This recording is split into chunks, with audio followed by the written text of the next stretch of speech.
More than 160,000 vials of compounded semaglutide are being pulled off the market right now, and the reason is not what you would expect. Not an ingredient mix-up, not a dosing error.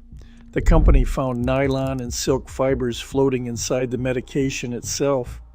If you are one of the millions of people using a GLP-1 drug for weight loss or diabetes management, this story matters, because there is a good chance the semaglutide sitting in your fridge did not come from Novo Nordisk. It came from a compounding pharmacy. Let us back up for a moment. When Ozempic and Wegovy hit an official shortage a few years ago, compounding pharmacies stepped in to fill the gap. These are facilities that mix custom versions of a drug, sometimes adding vitamins like B12 or supplements like glycine, and sell it as a cheaper alternative to the brand name product. The FDA classifies certain large-scale compounders as 503B outsourcing facilities, which sounds official and technically is, but it does not mean the same level of oversight as a true pharmaceutical manufacturer. That distinction is the entire story here. The company at the center of this recall is Apollo Care, based in Columbia, Missouri, an FDA-registered outsourcing facility. Earlier this year, Apollo Care received a formal FDA warning letter.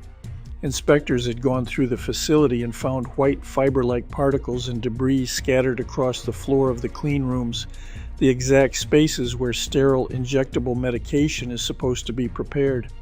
The company said it rejected and destroyed the affected batches at the time, but the FDA's letter noted the preventive measures the company proposed afterward did not hold up under scrutiny.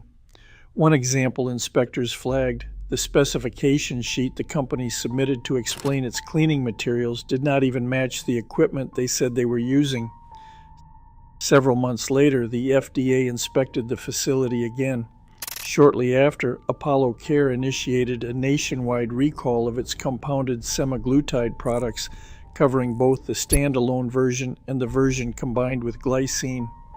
The reason listed is particulate matter found inside the vials themselves, identified specifically as nylon or polyamide material, and a silk or protein-based fiber. In other words, the same category of contamination flagged inside that clean room earlier in the year appears to have made it into the actual medication people were injecting into their bodies. This is not the first time compounded semaglutide has run into contamination problems.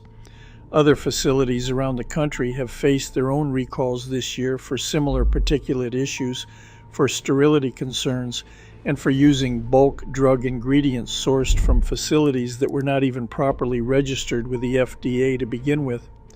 This looks less like a single bad actor and more like a pattern spreading across the entire compounding industry. So what does this actually mean for your safety?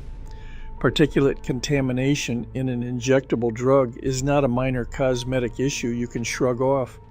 Foreign material entering the bloodstream through injection can trigger inflammation, allergic reactions, or in more serious cases, blockages in small blood vessels.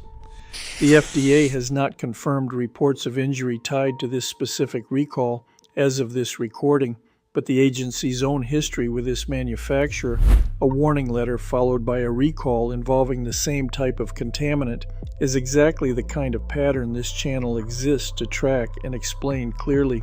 If you or someone you know is currently using a compounded semaglutide or tirzepatide product, especially one obtained through an online source or a private label brand, rather than directly from a licensed pharmacy tied to your prescribing doctor, it is worth checking carefully whether Apollo Care was the supplier.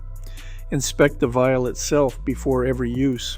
Visible particles, unusual discoloration, or anything that looks like fibers floating in the liquid means you should not use it, and you should contact your provider immediately for guidance.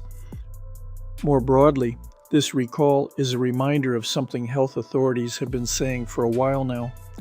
Compounded GLP-1 products that are not approved by the FDA can carry risks that the brand name versions simply do not, because the manufacturing oversight behind them is not the same.